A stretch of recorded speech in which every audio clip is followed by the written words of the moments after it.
Every single morning, millions of Americans over the age of 60 do the exact same things when they wake up. They brew their coffee first thing, they skip moving around, they grab a salty breakfast from a box or a can, they jump out of bed quickly, and they take their blood pressure pill whenever they remember. It all feels totally normal. It feels harmless. In fact, it feels like just another morning. But here is what most people do not know. These 5 habits, done together in the morning, can quietly stress your blood vessels, spike your blood pressure, and reduce blood flow to your brain in ways that set the stage for something doctors call a transient ischemic attack, or mini stroke. And the terrifying part, you might not even feel it happening. I want you to stay with me through this entire video, because by the end, you are going to look at your morning routine very differently. And I promise you, these are small changes that can make a life-changing difference. Let's start with coffee. Now, I am not here to take your coffee away, so please do not close this video yet. Coffee is one of life's great pleasures, and there's actually solid research showing that moderate coffee intake can be good for your heart. But the timing of when you drink it matters enormously, especially after the age of 60. Here's what happens inside your body overnight. While you're sleeping, you are not drinking anything for 7, 8, maybe even 9 hours. Your body is quietly losing fluid through your breath, through small amounts of perspiration, and through normal body processes. By the time you open your eyes in the morning, your blood is already slightly thicker and more concentrated than it was when you went to bed. Now, what does coffee do to that already thickened blood? Caffeine is a diuretic, which means it tells your kidneys to push out more water. So if the very first thing you do is drink coffee on an empty, dehydrated system, you're essentially telling your body to get even drier. Your blood gets a little thicker. And thicker blood is harder for your heart to pump. It flows more sluggishly through the small blood vessels that feed your brain. For someone under 40 with clean, flexible arteries, this might not matter much. But for someone over 60, whose arteries may already have some stiffness or buildup, that extra thickening of the blood in the morning is exactly the kind of condition that raises the risk of a clot forming in a small brain vessel. That's what a mini-stroke is, a tiny clot or a brief interruption of blood flow to a small area of the brain. The fix here is beautifully simple. Before you touch your coffee maker, drink a full glass of water. Not a sip, not half a glass, a full 8 to 12 ounces of plain water. Give your body 15 or 20 minutes to start rehydrating. Thin that blood back out. Get your circulation moving gently. Then enjoy your coffee as much as you like. Some people find it helpful to keep a glass of water right on their nightstand, so it's the first thing they reach for. That one small habit shift, water before coffee, is something cardiologists and neurologists quietly recommend to their older patients all the time. Quick question for everyone watching right now. Are you a coffee-first person in the morning? Drop a yes or no in the comments below. I'm genuinely curious how many of us are doing this. Here is something that surprises a lot of people. The early morning hours, specifically the window between about 6 and 10 in the morning, are actually the highest risk time of day for strokes and heart attacks. This is not a coincidence. There are real biological reasons why this happens. When you first wake up, your body goes through a rapid hormonal shift. Cortisol, which is sometimes called the stress hormone, spikes sharply in the first hour after waking. This is called the cortisol awakening response, and it is completely natural. It's your body's way of getting you ready for the day. But that cortisol surge also raises your blood pressure and makes your blood slightly more prone to clotting. On top of that, your circulation has been slow and quiet all night. Your blood has been pooling in ways it does not do when you are upright and moving. When you just lie there or sit there for a long time after waking, you're giving your circulation no help in getting moving again. Now, here's the important thing to understand. I am not telling you to jump out of bed and run a mile. In fact, jumping up too fast is actually one of the other habits on our list today, so hold on for that one. What I am talking about is gentle, intentional movement within the first 30 minutes of waking. While you're still in bed, start with ankle circles. Just rotate your feet in slow circles 10 times in each direction. This gets the blood moving in your legs and helps prevent it from sitting stagnant in the lower body. Then do some gentle neck tilts from side to side. Slowly reach your arms up and stretch. Roll your shoulders back. Once you're out of bed, a short walk is wonderful. Even just walking slowly to the kitchen, walking around your living room, or stepping outside for a few minutes counts.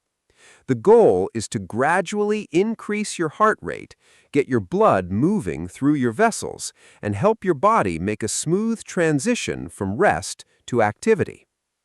Research has shown that people who engage in gentle morning movement have lower morning blood pressure readings and smoother cardiovascular transitions after waking, compared to people who stay sedentary for the first hour.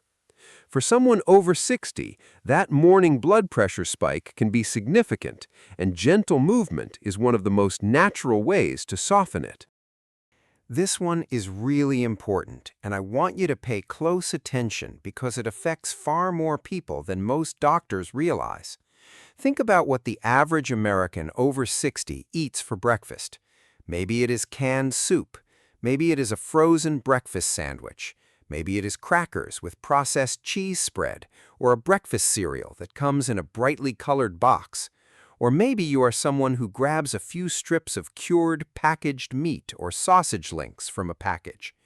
These foods have one thing in common that is absolutely devastating for your blood pressure first thing in the morning. They are loaded with sodium. Now here's why this is especially dangerous in the morning specifically. Remember, we just talked about how your blood pressure is naturally elevated in the early morning due to that cortisol surge. Your blood vessels are already under more tension than they were at midnight. And then you add a high sodium meal on top of that. Sodium causes your body to retain water. That extra water increases the volume of blood flowing through your vessels. More blood volume means more pressure against your artery walls. And when that happens during the already high-pressure morning window, you are stacking risk on top of risk. Many processed breakfast items contain between 600 and 1,200 milligrams of sodium in a single serving. To put that in perspective, the American Heart Association recommends that most adults, especially those with high blood pressure, aim for no more than 1,500 milligrams of sodium for the entire day. So in one breakfast, some people are already at or near their entire daily sodium limit. What should you eat instead? A genuinely good morning meal for brain and heart health after 60 focuses on potassium, which actually counteracts sodium, healthy fats, fiber, and protein without the preservatives and additives. Think scrambled eggs with fresh spinach, oatmeal topped with sliced banana and a handful of walnuts, whole grain toast with avocado and a sliced tomato, plain yogurt with berries. These are not exotic health foods. They are simple, satisfying, and they work with your cardiovascular system instead of against it. And here's something that might surprise you. Bananas and oranges in the morning are particularly helpful because potassium is one of the most powerful natural tools for keeping your blood pressure in a healthy range. It helps your blood vessels relax and stay flexible, which is exactly what you want in those high-pressure morning hours. Tell me in the comments, what does your typical breakfast look like? I would love to hear from you because so many people do not realize how much that first meal affects the rest of their day. Have you ever gotten out of bed quickly and felt a sudden rush of dizziness, maybe a brief sense of the room spinning, or a strange lightheaded feeling that fades after a few seconds? A lot of people experience this and just brush it off as normal aging. But what is actually happening in that moment is something called orthostatic hypotension, and it is far more serious than most people realize. When you're lying down, your blood is distributed relatively evenly throughout your body. When you suddenly stand up, gravity pulls blood downward into your legs and abdomen. Your body has to respond immediately by signaling your heart to beat faster and your blood vessels to constrict in order to push blood back up to your brain. In a younger person with a quick, responsive nervous system and elastic blood vessels, this happens almost instantaneously. You stand up and your body compensates before you even notice anything. But after 60, two things change. First, the autonomic nervous system, which handles these automatic adjustments, tends to become a bit slower in its responses. Second, your blood vessels may have lost some of their elasticity and cannot constrict and dilate as rapidly. The result is a brief drop in blood pressure when you stand up. During those few seconds, your brain may be getting slightly less blood than it needs. For most people, this passes quickly without any lasting harm. But for someone whose brain arteries already have any degree of narrowing, that brief drop in blood flow can actually trigger a mini stroke. The simple solution is to move in stages. When your alarm goes off, do not throw back the covers and spring out of bed. Instead, take 30 seconds to a minute to wake up while still lying flat. Then slowly roll to your side. Sit on the edge of the bed with your feet on the floor for another 30 seconds to a minute. Let your body adjust to that position. Feel stable. Then stand up slowly, ideally holding on to a bedpost, nightstand, or wall if you need the support. This staged approach gives your blood vessels and nervous system the time they need to respond properly. It takes less than 2 minutes, and it dramatically reduces the blood pressure drop that happens with sudden position changes. This is also incredibly important during the night. Many older adults get up one or more times during the night to use the bathroom. That nighttime environment is actually more dangerous in some ways because your body is in a deeper state of sleep, your blood pressure is at its lowest point of the day, and your nervous system is the most sluggish. Always sit on the edge of the bed for at least 30 seconds before standing up, even at 2 in the morning. If you experience dizziness when standing up regularly, please mention it to your doctor. It can be a sign that your blood pressure medications need adjusting, or that your body needs additional support in managing these transitions. This last habit is possibly the most important one in this entire video because it involves something that many people are already doing to protect their health, but may be doing at a time that reduces its effectiveness significantly. Blood pressure medication is one of the most commonly prescribed types of medication for adults over 60. If you take it, or if someone you love does, this section is for you. Please share this video with them after you watch it. Here is the issue. Many people take their blood pressure pill based on convenience rather than biology. They take it when they wake up, or when they remember during the afternoon, or sometimes they skip a dose because they forgot and double up the next day. What most people do not realize is that the timing of blood pressure medication can make a meaningful difference in how well it protects you during the most vulnerable parts of your day. Remember that morning blood pressure surge we talked about? It happens between roughly 6 and 10 in the morning for most people. This is when your risk of stroke and heart attack is highest. Ideally, your medication should be at its peak effectiveness during this window. For some blood pressure medications, taking them at night before bed actually results in better coverage during that dangerous morning window. Research has suggested that bedtime dosing can lead to more stable blood pressure control over a 24-hour period compared to morning dosing for certain types of medications. However, and this is absolutely critical, This is not a universal recommendation. Different types of blood pressure medication work differently. Some are designed specifically for morning use. Some need to be taken with food. Some interact with other medications in ways that depend on timing.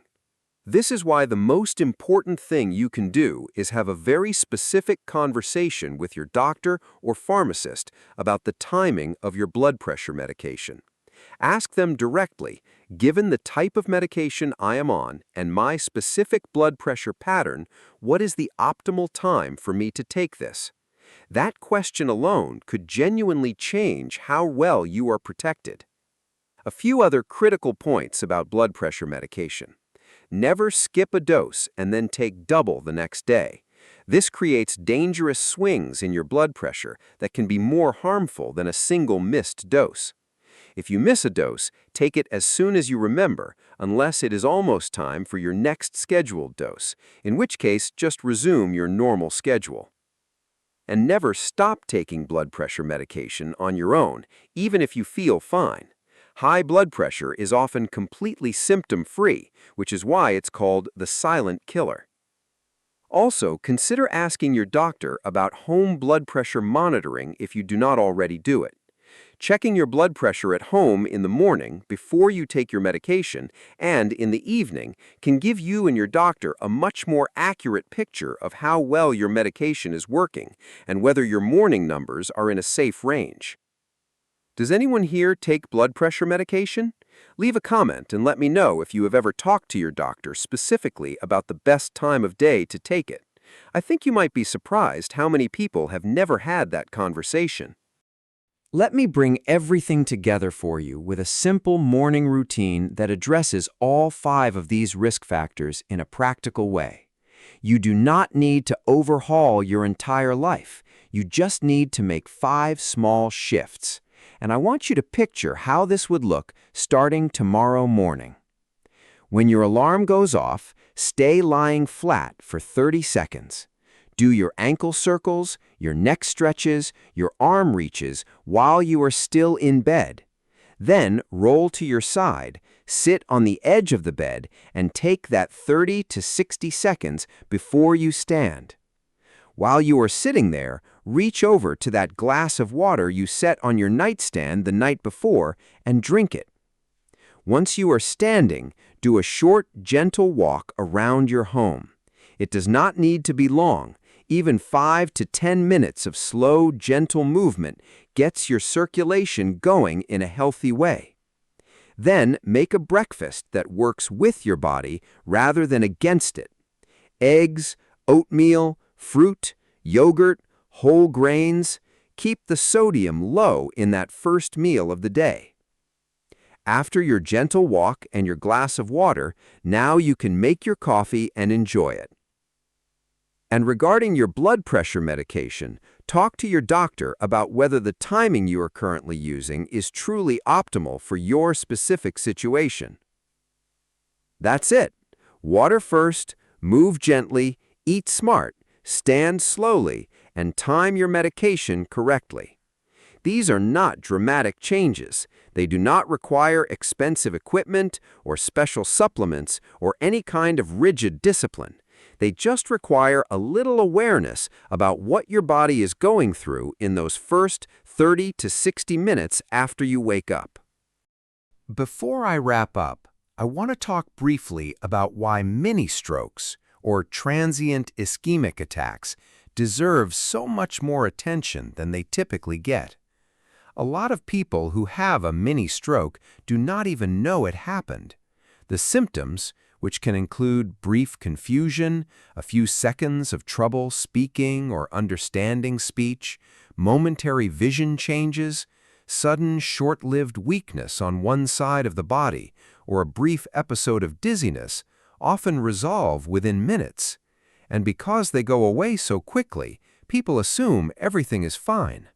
But here's the thing that every person over 60 absolutely needs to hear. A mini-stroke is a warning. It's your brain sending up a flare to say that something is wrong with your circulation and that a larger stroke may be coming. Studies have shown that the risk of having a full stroke is significantly elevated in the days and weeks following a mini-stroke. Getting evaluated and making changes quickly after a mini-stroke can prevent a devastating event. The symptoms to watch for are sometimes remembered with the word fast: face drooping on one side, arm weakness, especially on one side, speech that is slurred, confused, or suddenly absent, and time, meaning call for emergency help immediately if you notice any of these. Do not wait to see if it passes. Do not drive yourself. Call for help right away. The morning habits we talked about today are not just about avoiding mini-strokes in isolation. They're about giving your brain and your cardiovascular system the most gentle, supportive start to each day possible. Your brain depends on consistent, steady blood flow every single minute of your life. And you have more influence over that blood flow than you might think through the choices you make in the very first hour after you wake up. I want to hear from you now. Which of these 5 habits surprised you the most? Was it the coffee timing, the blood pressure medication scheduling, or maybe the sitting up too quickly? Leave your answer in the comments. Your experience might help someone else watching this video today. And if you found this information helpful, please consider sharing this video with a family member or friend who is over 60. Because so many of these habits feel completely harmless, and that's exactly what makes them dangerous. Most people are not making these mistakes because they don't care about their health. They're making them simply because no one ever told them that these ordinary morning moments carry real risk. Take care of yourself and your loved ones. Small changes made consistently are the foundation of a long and healthy life, and it all starts with how you begin your morning.